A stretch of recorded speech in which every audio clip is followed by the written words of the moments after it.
Tell me if you know this situation so well. You ask your child to go put the dishes away from lunch or clean up the toys or put away the laundry. You walk away, you go do some work, you sit and have a cup of coffee. 15 minutes later, you come back, dishes are still there. Toys have not been picked up. Laundry is still a mess. You gently, peacefully, with a smile on your face, say again, "Hey, honey, can you go and take care of that for me? Thank you so much." You walk away. 10 minutes later, still isn't done. 15 minutes later, still isn't done. Your voice starts to get more and more terse to the point where you are like, "I told you to put this away." Now you're screaming. Now you're yelling. Maybe you're sweating and maybe you're frustrated. And then you go and you do the task yourself. And now everyone is a flustered, frustrated mess. If you know this feeling of wanting your children to do chores, to help out around the house, to contribute to the home, but you can't seem to figure out a way to do this without nagging, without yelling, without getting so frustrated to the point where you just go and do the thing yourself, you are going to want to tune in to today's episode. I have got Tessa, founder of Stressed to Blessed, who is going to help us encourage and motivate our children to contribute to the home without the yelling and the nagging. I'm so excited. That is what's coming up today on the Possibility Mom Live.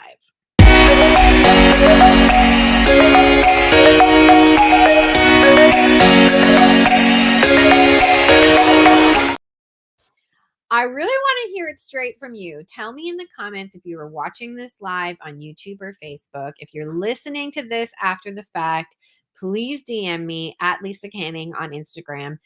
Do you struggle with getting your children motivated to do chores around the home? In the Canning family home, I would say that for the most part, we have gotten our children on board with tasks around the home. So like they kind of understand the expectation around, when we finish a meal, we always take the dishes to the kitchen and we take care of them. They understand the expectation of we don't watch TV, for example, until this area is tidy. So there are definitely set expectations in my home that I feel like have been set and are understood. Where the Canning family struggles is finishing. So I find my children have no problem starting the job and then they make it like 70% of the way through. But then there is like a 30% that is always like just straggling. So, for example, clean up from breakfast this morning. Hey, child, I'm like assigning the children who are going to be taking care of the dishes, the table, the floor. I go and I do a call. I come back out an hour later after doing a coaching call, and the almost the whole job has been done. But then there's still like 3 dishes left on the counter.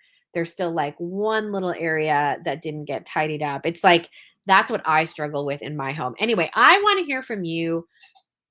Is it for you that just kids just don't even do it? They ignore you? Do you struggle with maybe children not doing it the way you prefer, so then you end up doing it yourself? Or do you not even ask and you just do it yourself because you're just frustrated and it would be faster for you to do yourself? I Sometimes I fall into that last category. What I struggle with, to be vulnerable, is resentment.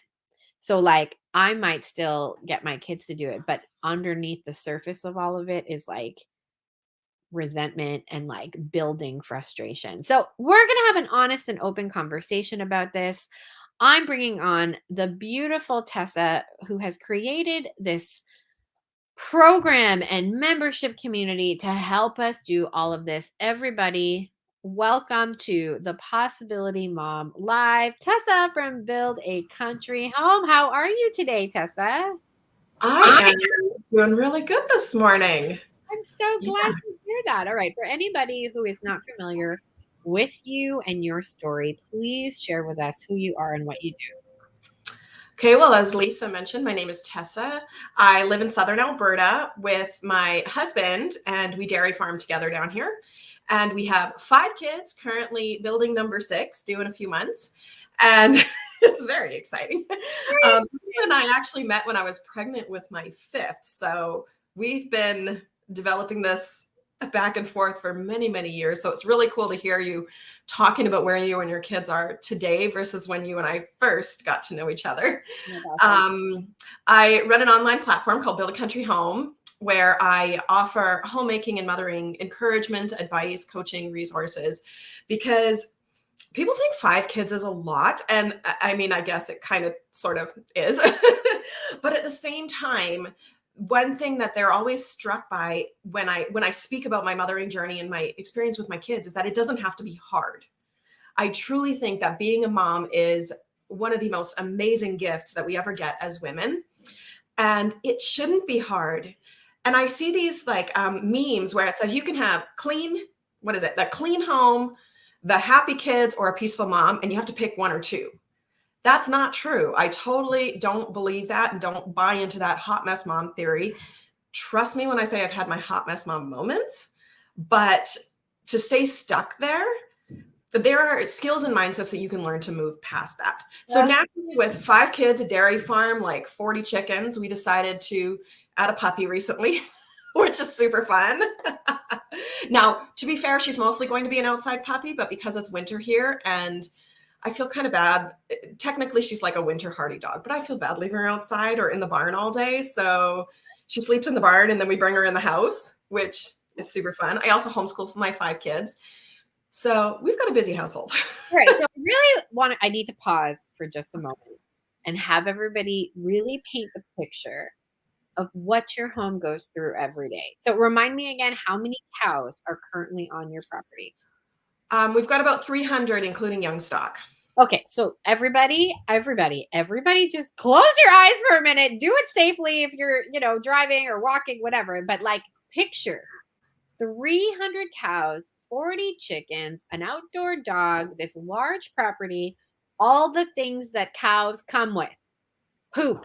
Cows come with poop, enormous amounts of poop and milk. Milk is not the kind of thing that if you spill, you can kind of like leave. Like it smells, it's sticky, it's sour. So, everybody, picture that. That is happening adjacent to Tessa's house. And then people walk into her house. She's homeschooling 5 children, and she is saying that it is possible with 300 cows, 40 chickens, an outdoor dog, all the poop, all the milk, to have a happy and peaceful home. I just think that this is one of the most compelling things about you, that you electively homeschool.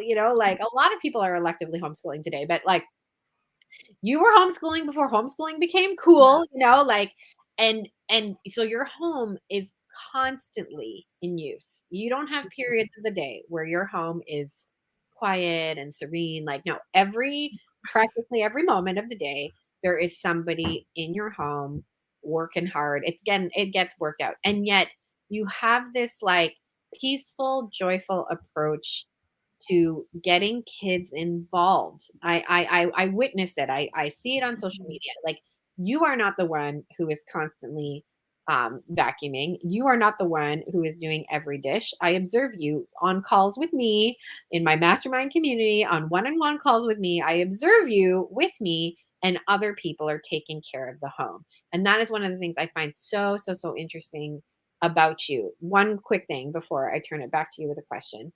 I also find it interesting when you share, you will do this a lot. Like you'll share on social media. I want to encourage everybody go follow Tessa at forgive me, build a country home, right? On Instagram, build a country home on Instagram at build a country home.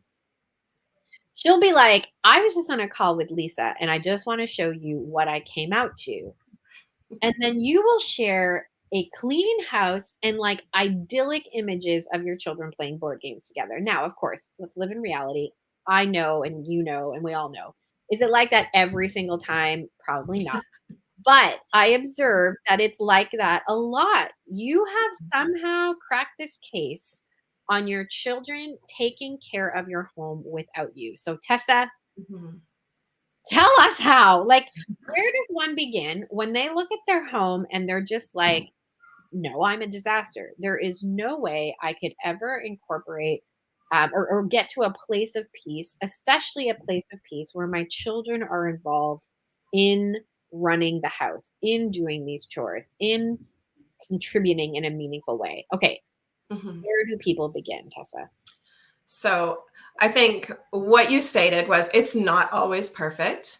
And my goal is not a magazine ready home. I think we built this home a couple of years ago, and you would be appalled at my lack of decorating. I literally counted. I have 3 different wall hangings in my entire house right now.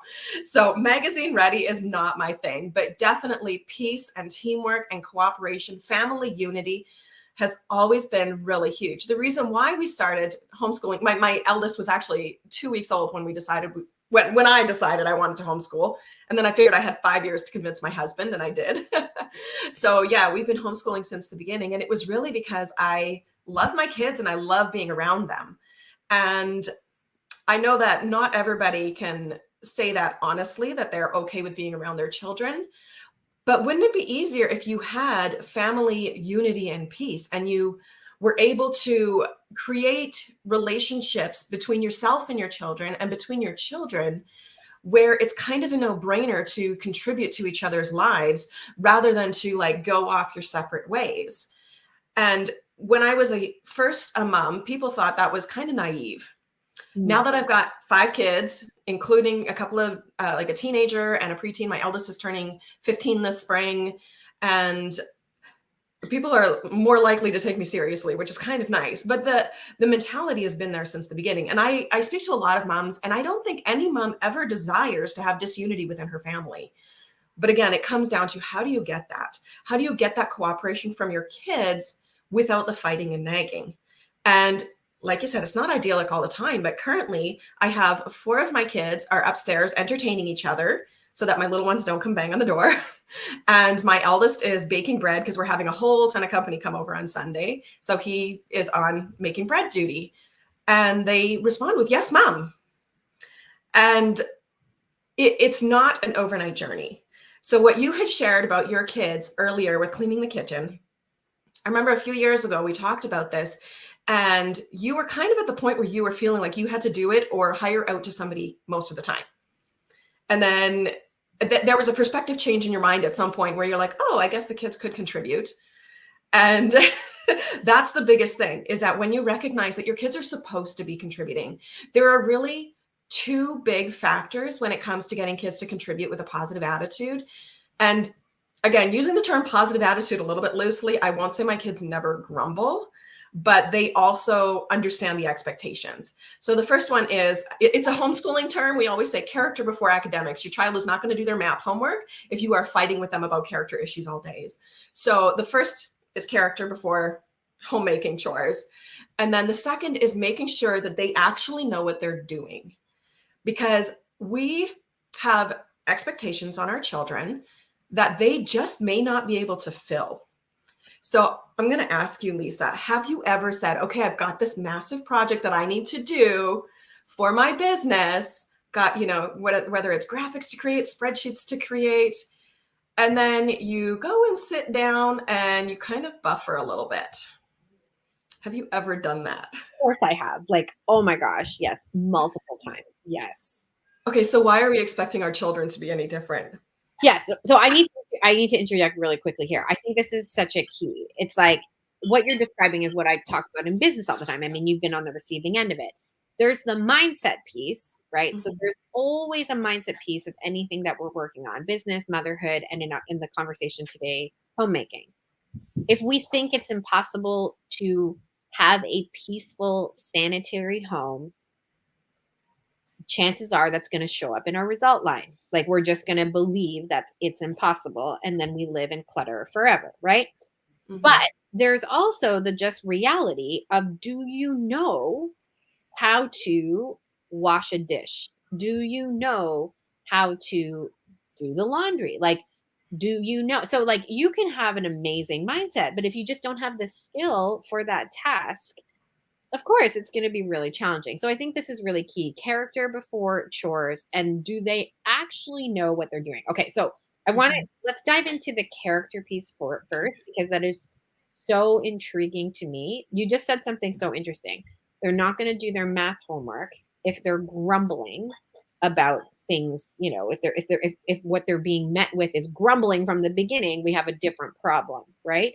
So how Mhm. do we do this in our with our kids in the context of chores?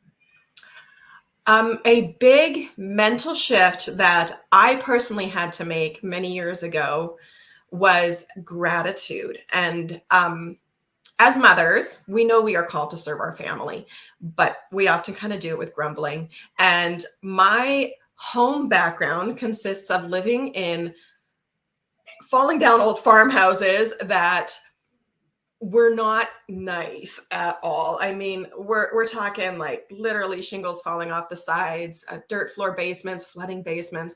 My home previous to this one had like a hole this big in the bottom of the bathtub, and we had to duct tape it and spray foam so that, I mean, the kids wouldn't fall through onto the plywood beneath.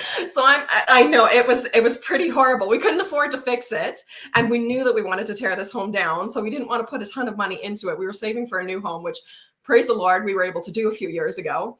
But these are the homes that I was trying to raise my kids in, and small. I mean, the previous home we lived in was about 1,200 square feet, and we had 5 children in there, and homeschooling, and all of the other stuff.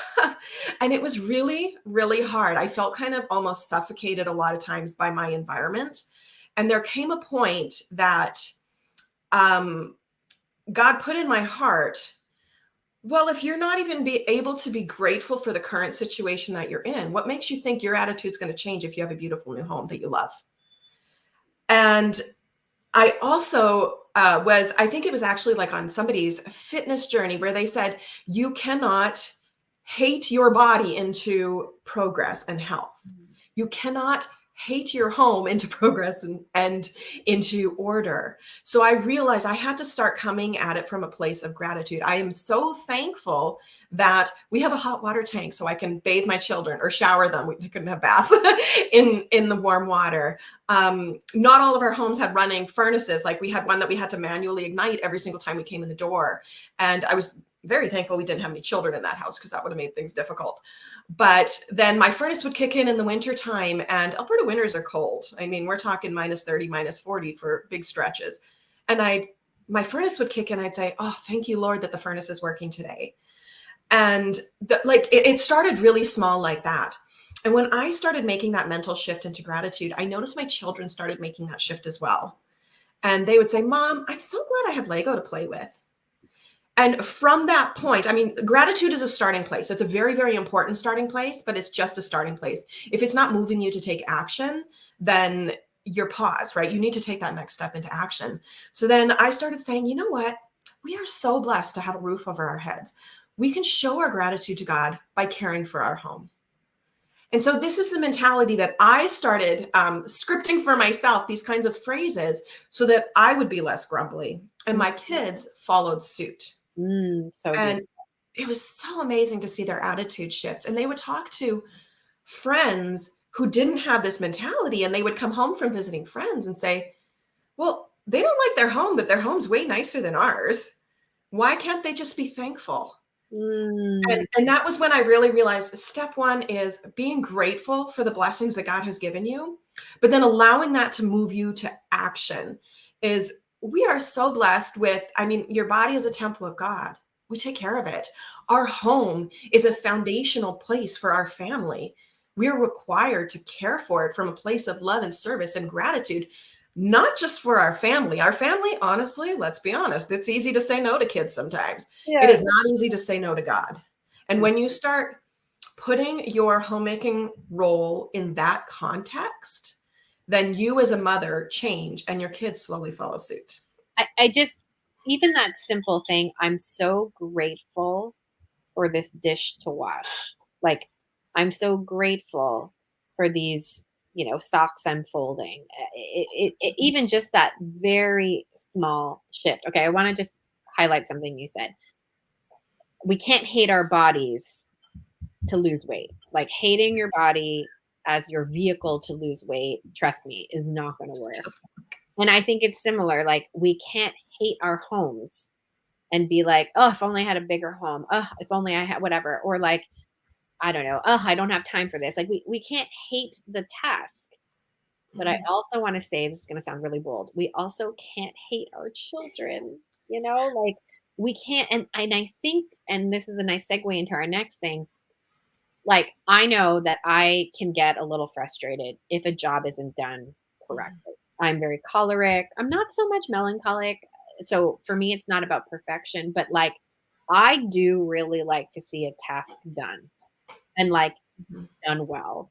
Mhm. I think for me, it's a little bit of like, yes, I like to control things, but it's also just like, we finish a job. That's one thing that in our family, I've been trying to really instill in my kids, like, cannings finish what they start. I'm trying to just sort of let that be something that's a part of our family values. But I cannot approach family unity like with this attitude of hating my children. This is a strong word Mhm. I'm using. I don't hate my children, but like, I just think it's a very important thing. I think we can get very grumbly around how our children have behaved regarding chores. And that's just not a place that's going to bring any kind of like growth, encouragement, virtue building. Like, it's not going to be a great place. And it can be really challenging for me, who can be a little controlling. I have to really just take a moment and be like, you know, did they know how to do this task? Like, do Mhm. they know where to put? So, for example, right now we are living in my parents' home, um, which of course has very different systems than the home that I lived in Florida. So it's been interesting to learn these new systems. Like, for example, like even just things like garbage. Like, my kids knew where to put garbage in our home in Florida. There was a bin, and when the bin was full, it was very automatic. Now that you just take the bin to the garage, da da da da. Here in this home, it's a little different. Um, Garbage is outside. Nobody's used to that yet. Like, there's all these things that are just like different that they're getting used to and creating systems around.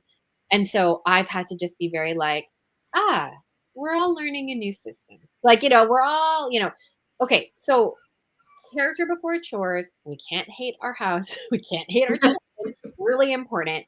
How do we show our children how to do things so that they know what they're doing and they can feel a sense of success when it comes to chores?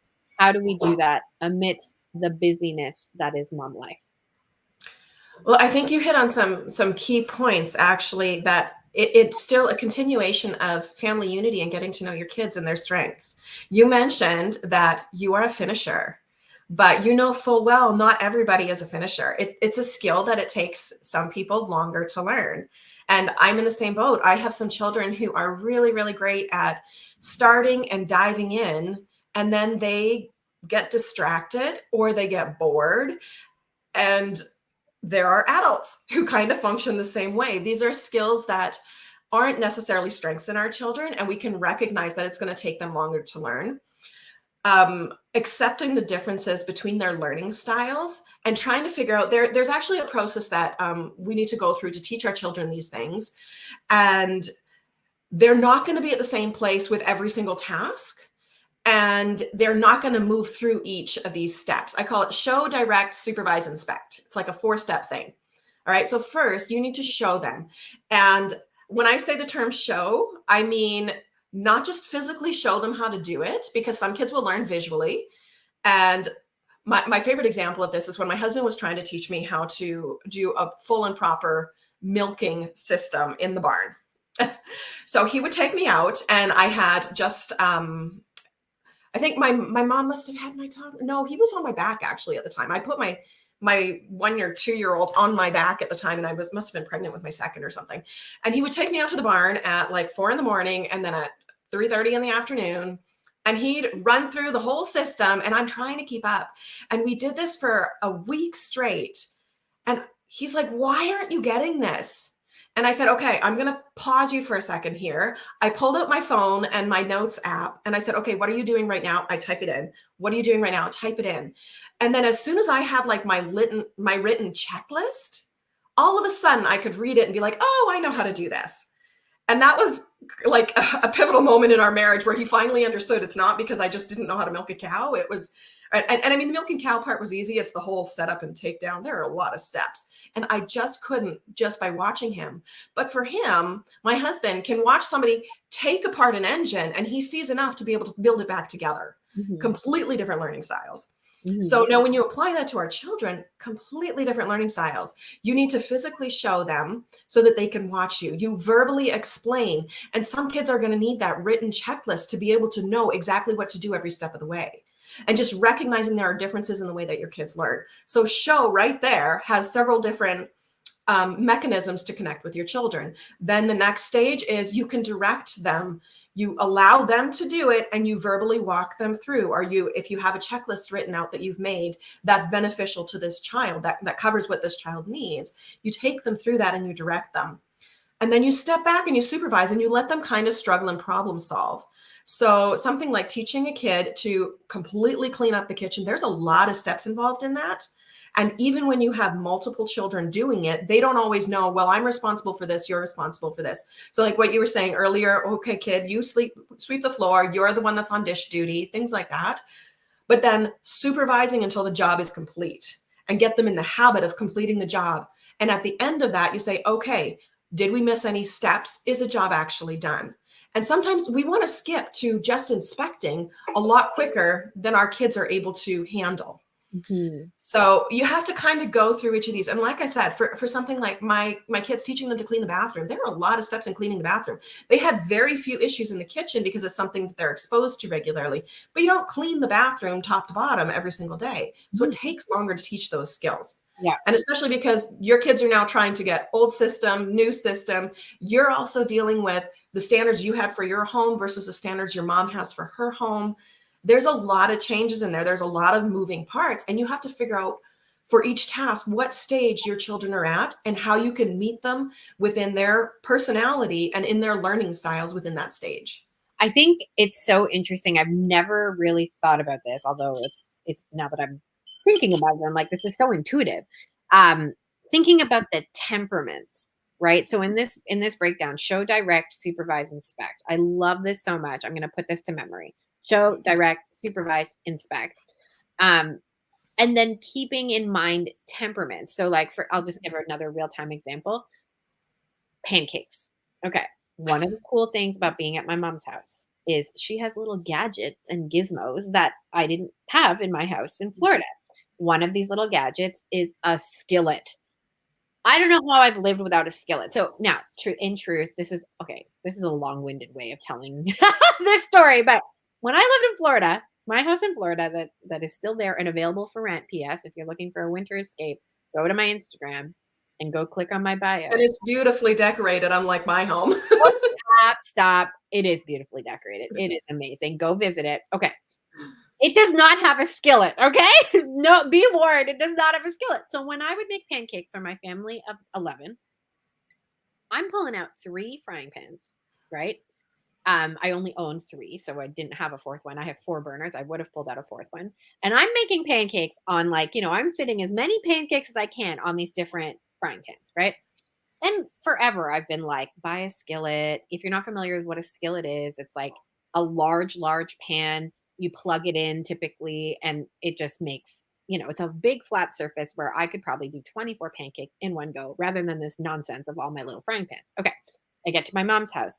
She has a skillet. P.S. It's an old school skillet from the I want to say 60s. It's amazing. It has survived the test of time. Anyway, so I'm teaching my children how to use this skillet and using this show, direct, supervise, inspect. At first, my children were treating it like a frying pan, making one pancake at a time. So one of my kids was making one pancake on this huge skillet. And I had to be like, hey, I just want to show you, like, do you see this surface area? There's so much surface area. You can now do multiple pancakes. And so I showed the one batch and then took the pancakes off, showed them how to flip, whatever. And then I was like, here, why don't you try measuring where you can put the batter, on your own? Um, I think this is just such a great thing for people to put to memory. Show, direct, supervise, inspect, and then keep in mind your child's temperament. The child that I was working with today is a little bit more sanguine and phlegmatic. So, meaning he can be a little bit distracted. Sanguines can tend to just get distracted by pretty things and whatnot, but they also don't love intensity. So, they will go with the flow a lot. So, he was very happy to go with the flow of, oh, there's another way to make pancakes. Whereas I've got other kids who are very choleric like me, and they would be like, nope, I'm making one pancake and that is it. And they would just be like, and again, of course, you can then decide, like, okay, are we going to just let this child have one pancake time and that's fine? Like, we're not making for the full family, whatever. And you get to decide if that's what you want to do. Or you get to work with them to be like, here, why don't you decide where the pancakes are going? You decide the pattern of the pancakes on this pan, blah, blah, blah. But I do think the temperaments are really, really interesting. Okay, Tessa, what do you do when a child is just like straight up no thanks? So you have shown, direct, supervise, inspect.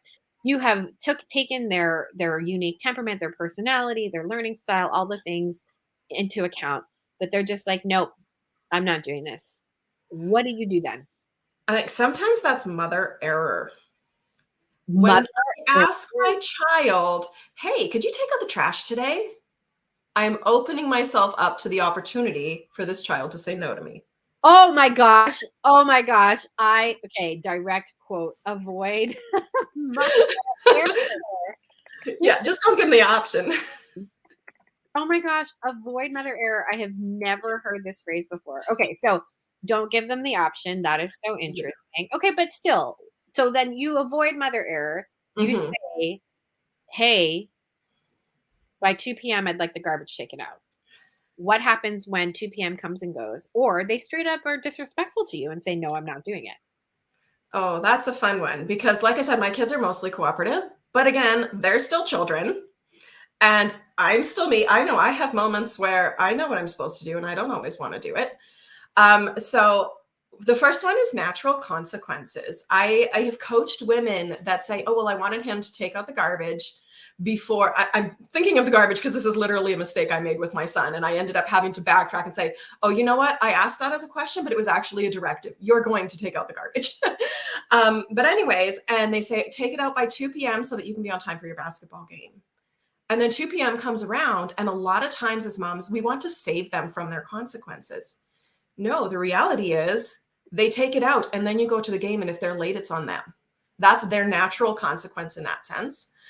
Or if there's not like, something like that as a natural consequence. So for my recent incident, this child still did not. Thankfully, he wasn't giving me really bad attitude. And in that sense, you have to flip back to character and say, you're not allowed to speak to me that way. That's not how we speak to each other in this family. That's rude and disrespectful. Would you like to try that again? And if not, then you know what? Why don't you just go sit for a while, take some time, let me know when you're ready to be polite again. This is my line that I use with my toddlers all the time is, you're going to sit on the couch until you're ready to be polite. But it works great with older kids because it's just not an acceptable response. That's not how we speak to each other. If I speak to my children like that, they have the right to call me out and say, Mom, that was really rude. You shouldn't have, snarked at us or yelled at us. And I have to sometimes eat humble pie and apologize. I had kind of a snappy day with my kids yesterday because I was busy with work and distracted all day and I had to apologize a few times. So model the apologizing and the kids they're just not allowed to speak disrespectfully to parents. It's just not an acceptable way to treat parents.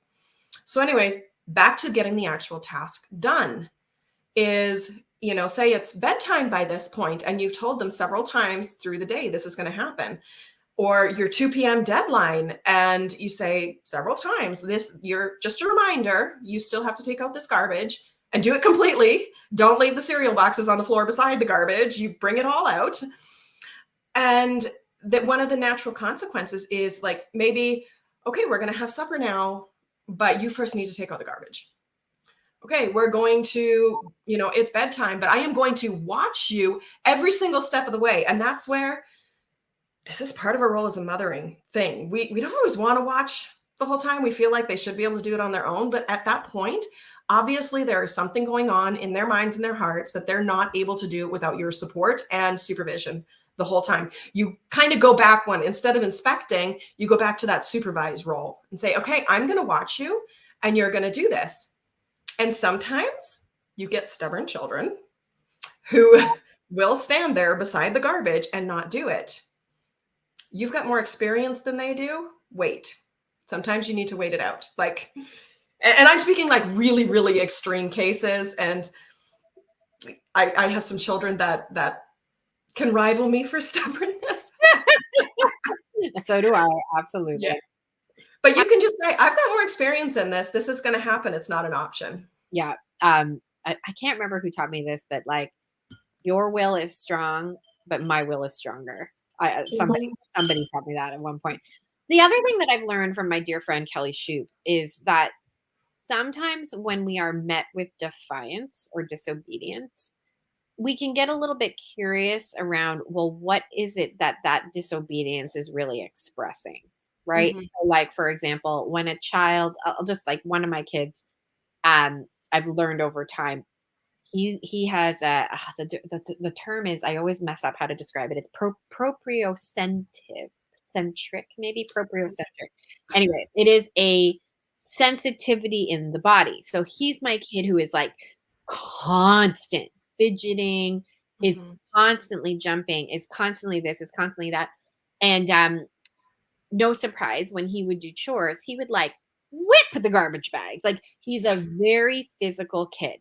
I would view that as disobedience. I started working with Kelly and I started just learning, like, oh no, like, his behavior is actually just communicating his need to like be extremely active. And so I think that's another thing. It's interesting. It's like, when a child is being disobedient, what are they actually communicating? Like, and and I've got some kids who are really melancholic. And so there's like things they need to talk about. And just the failing at another thing is like frustrating in that moment. Mhm. Failing at taking out the garbage or failing at how they did the dishes is like another layer of failure that they're not communicating. So I think that's another interesting lens to this conversation, is just like, what is this potential, like, what we're seeing as disobedience, like what is it maybe communicating? Okay. Yeah. So these are so interesting and so helpful. I Can I want just interject that that's sometimes what happens in that waiting period, right? If you're standing there waiting for them to do it, and just it's just waiting, right? It's you're not nagging, you're not repeating, they already know it, you already know it. You give them the opportunity, and that's again comes back to the character and knowing their character. You give them that opportunity to have your focused attention. And sometimes, like you said, that's what they need, is that they just have that need to communicate something with you or whatever it is at that point. yeah. I can get, Tessa, sometimes I've had to really learn to kind of temper this. I can get very task oriented. The doer in me is just like, we're just gonna get this done. But I've Mhm. had to really learn over the years, like, we've got to put character before chores. Like, we've got to also connect with people. Sometimes a chore can wait. Like, sometimes really. Okay.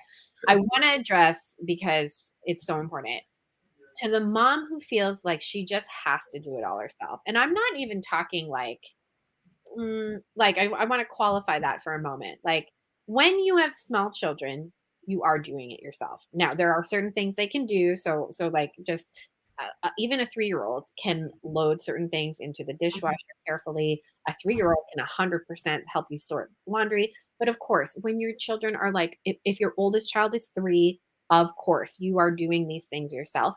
So I'm talking more like, but even with young children, I'm talking more the mindset of like, this is all on me.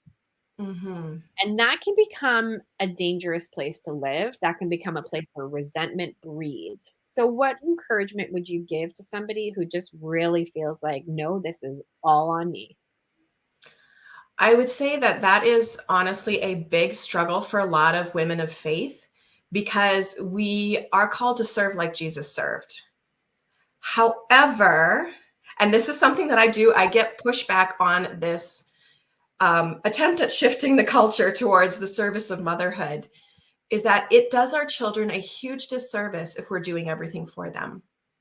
because not only are we robbing them of learning the skills to manage a home. I mean, how many of us moved out of our mother's home? I was 19 when I got married. My husband was 19. We moved out of our mom's homes and in together, and all of a sudden we were thrown into home management. And it's more than just washing dishes. There's so much involved in home management. And we struggled for so many years to try to figure it out. So we rob our children of the opportunity to learn how to run a home and what is all involved in running a home. And now I have 4 sons and then my daughter, but I am very cognizant of the fact that I am raising husbands, and they may go out and become providers and not necessarily be involved in the running of the home in the same way. But at the same time, I want to raise them with the appreciation for that role that they wouldn't get otherwise. So that is one. We do our children a disservice because we're robbing them of the ability to do that when they move out.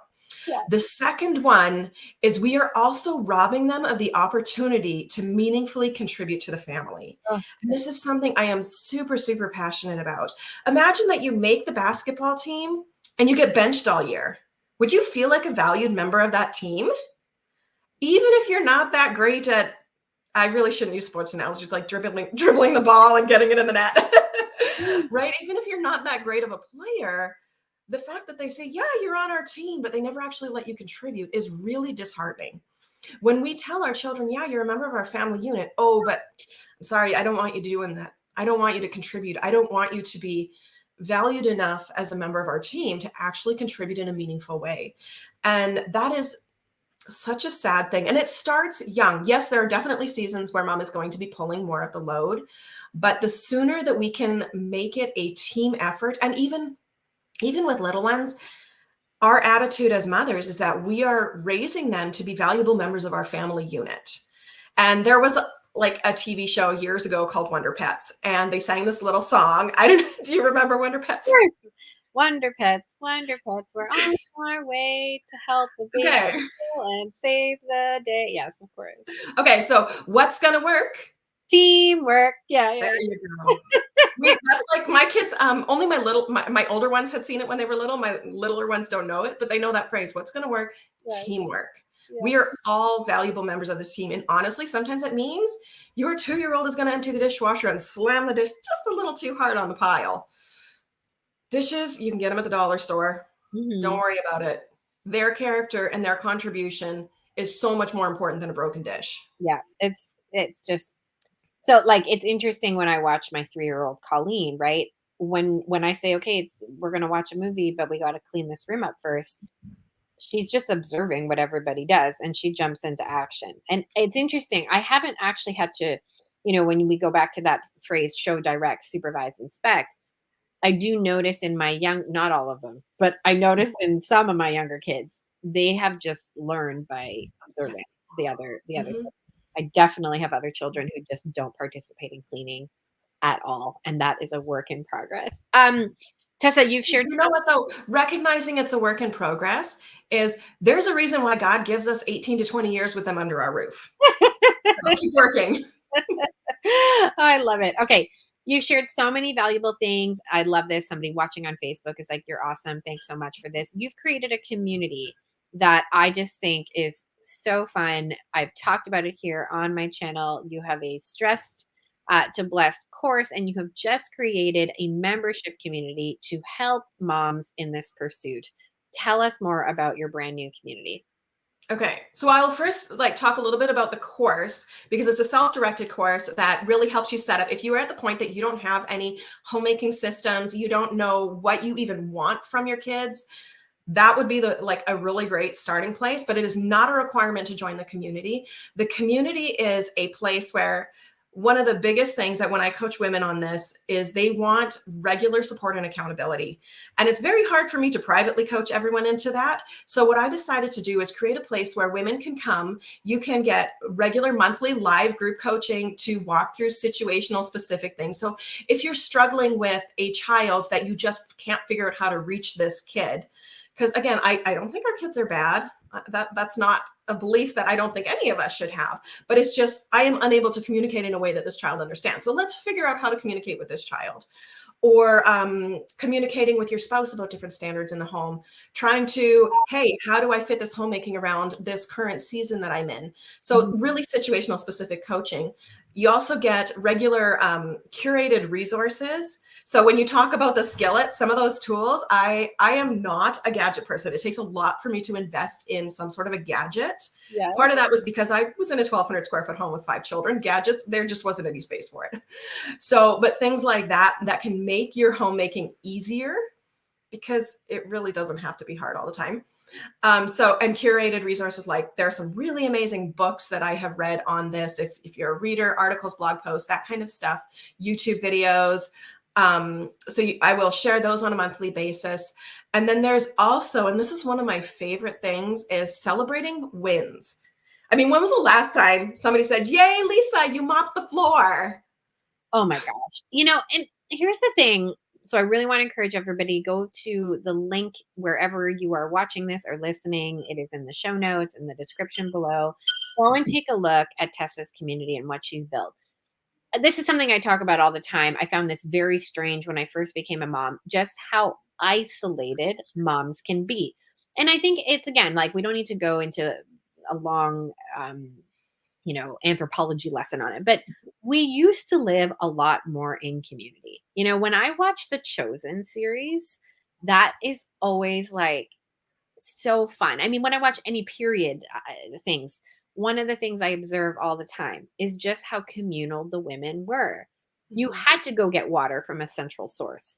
You had to go do the washing in like a central source. Markets, all the things. Like, it was just a different way of life where there was only one thing, like there was only one fruit vendor or whatever. So there was so much more connection and community. You needed to lean on your neighbors more to, like, build a house, for example, or whatever, lift something heavy. Like, we just didn't have the machinery that we have today, blah, blah, blah.